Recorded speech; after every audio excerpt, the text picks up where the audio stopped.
এই ভিডিওতে আমরা ম্যাট্রিক্স নিয়ে আলোচনা শুরু করছি। প্রথমে ম্যাট্রিক্স কাকে বলে? ম্যাট্রিক্স হলো কিছু সংখ্যার একটি সুনির্দিষ্ট সারণী অথবা সমাহার। অর্থাৎ আমরা বলতে পারি matrix is a rectangular array of numbers. ম্যাট্রিক্সের সাইজ কীরকম হবে? সাইজ সাধারণত রো এবং কলামের সংখ্যা উল্লেখ করে বলা হয়, অর্থাৎ সাইজ হচ্ছে রো ইন্টু কলাম। ফিজিক্সে বিভিন্ন অপারেটরকে ম্যাট্রিক্স দিয়ে প্রকাশ করা হয়, অর্থাৎ বলা যেতে পারে operators are represented by matrices. বিভিন্ন ধরনের ম্যাট্রিক্সের সাথে আমরা পরিচয় করব। প্রথমে আসছে square matrix. As the name implies, এই ম্যাট্রিক্সের আকৃতি হবে একটা স্কোয়ার, অর্থাৎ যতগুলি রো থাকবে ঠিক ততগুলি কলাম থাকবে। যেমন এটি হলো একটি 3x3 স্কোয়ার ম্যাট্রিক্স এবং এটি হলো একটি 2x2 স্কোয়ার ম্যাট্রিক্স। 3x3-তে 3টি রো 3টে কলাম, 2x2-তে 2টি রো 2টি কলাম, সেই জন্য এরা স্কোয়ার ম্যাট্রিক্স। এই ম্যাট্রিক্সগুলি যেগুলির এলিমেন্টগুলি হলো শুধু শূন্য, তাদের বলা হয় নাল ম্যাট্রিক্স। এটি হলো একটি 2x2 ম্যাট্রিক্স এবং এটি হলো 3x3 ম্যাট্রিক্স। এই ম্যাট্রিক্সগুলির ডায়াগোনাল হলো, এবং এই ডায়াগোনাল বরাবর যে এলিমেন্টগুলি বসে আছে সেগুলি হলো ডায়াগোনাল এলিমেন্ট। আরও কিছু ম্যাট্রিক্স ধরা যাক। এটি হলো একটি 2x2 ম্যাট্রিক্স 1 0 0 1 এবং এটি হলো 3x3 ম্যাট্রিক্স 1 0 0 0 1 0 0 0 1। এই ম্যাট্রিক্সগুলিতে দেখা যাচ্ছে যে ডায়াগোনাল বরাবর যে এলিমেন্টগুলি সেগুলি হলো 1 এবং নন ডায়াগোনাল এলিমেন্টগুলি সবই হলো 0। এই ম্যাট্রিক্সগুলিকে বলা হয় ইউনিট ম্যাট্রিক্স অথবা আইডেন্টিটি ম্যাট্রিক্স। এটি একটি 2x2 ম্যাট্রিক্স যার ডায়াগোনাল বরাবর বসে আছে A এবং B, এবং এটি হলো একটি 3x3 ম্যাট্রিক্স যার ডায়াগোনাল বরাবর বসে আছে A B C। এই ম্যাট্রিক্সগুলিকে বলা হয় ডায়াগোনাল ম্যাট্রিক্স এবং এই ম্যাট্রিক্সগুলির বৈশিষ্ট্য হলো কেবলমাত্র ডায়াগোনাল বরাবরই এলিমেন্ট আমরা খুঁজে পাব।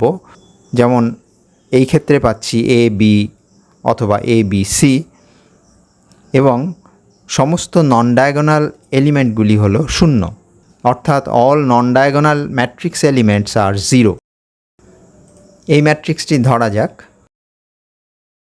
এটি হলো একটি নন ডায়াগোনাল ম্যাট্রিক্স,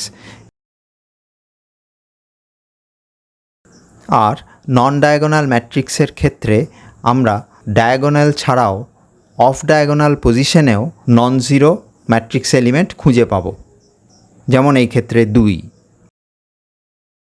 অর্থাৎ at least one non diagonal element should be non zero.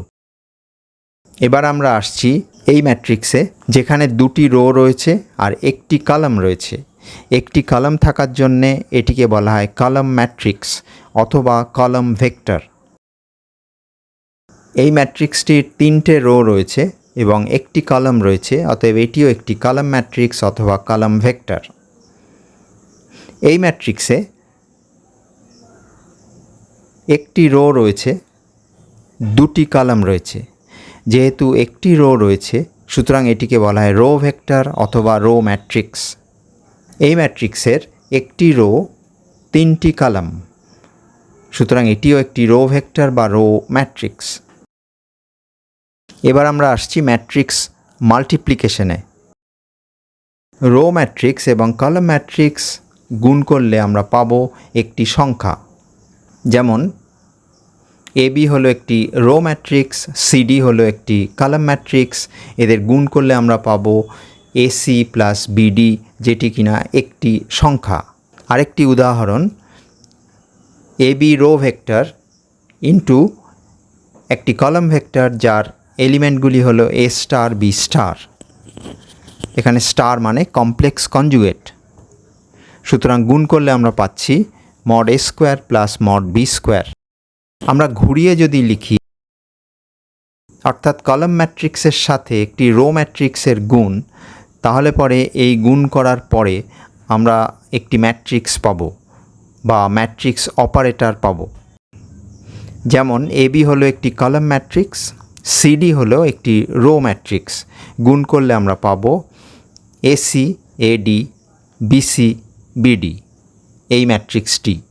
আবার দুটো ম্যাট্রিক্স যেমন এবিসিডি এবং পিকিউআরএস যদি গুণ করি তাহলে আমরা পাবো, এখানে মনে রাখতে হবে যে ম্যাট্রিক্স মাল্টিপ্লিকেশনে রোয়ের সাথে কলামের গুণ হয়। যেমন এবি রোয়ের সাথে পিআর কলামের গুণ হচ্ছে, সেই জন্য আমরা পাচ্ছি প্রথম এলিমেন্ট অর্থাৎ 1 এলিমেন্ট, সেটি হলো এপি প্লাস বিআর। একইভাবে এবি রোয়ের সাথে যদি কিউএসের গুণ হয় তাহলে পরে 1 এলিমেন্ট অর্থাৎ এ কিউ বিএস পাচ্ছি। সিডি রোয়ের সাথে পিআরের গুণের ফলে আমরা পাচ্ছি 2 এলিমেন্ট অর্থাৎ সিপি প্লাস ডিআর, এবং সিডি রোয়ের সাথে কিউএস কলামের গুণের ফলে আমরা পাচ্ছি সিকিউ প্লাস ডিএস, এই এলিমেন্টটি যেটি কিনা 2 এলিমেন্ট। এবার আমরা কোফ্যাক্টর নিয়ে আলোচনা করছি। একটি ম্যাট্রিক্স ধরি A B C D E F G H I. Cofactor of F এটি কত হবে? কোফ্যাক্টর অফ এফ হবে minus raise to the power row plus column. F রয়েছে সেকেন্ড রোতে এবং থার্ড কলামে, সুতরাং 2 + 3 হবে। আর এফ যে রোতে রয়েছে সেটি বাদ দিতে হবে, এফ যে কলামে রয়েছে সেটি বাদ দিতে হবে, তাহলে পরে আমরা মাইনারটি পাবো। মাইনারটি হলো এ বি জি এইচ। একটি 2x2 ম্যাট্রিক্স নেওয়া যাক এ বি সি ডি। তাহলে কোফ্যাক্টর অফ ডি এটি কত হবে? ডি হলো একটি 2 এলিমেন্ট অর্থাৎ সেকেন্ড রো সেকেন্ড কলাম, সেখানে ডি বসে আছে, অতএব কোফ্যাক্টর অফ ডি হবে minus raise to the power 2 + 2 into A. A কেন আসছে? কারণ যে রোতে ডি বসে আছে সেটি বাদ যাবে, যে কলামে ডি বসে আছে সেটি বাদ যাবে, অতএব পড়ে থাকছে এ এলিমেন্টটি। একইভাবে কোফ্যাক্টর অফ বি কত হবে? বি এলিমেন্টটি বসে আছে ফার্স্ট রো সেকেন্ড কলামে, সুতরাং কোফ্যাক্টর অফ বি হবে বি যে রোতে আছে সেটি বাদ, বি যে কলামে আছে সেটি বাদ, সুতরাং আমরা পাচ্ছি সি এলিমেন্টটি, অর্থাৎ উত্তর হবে -c।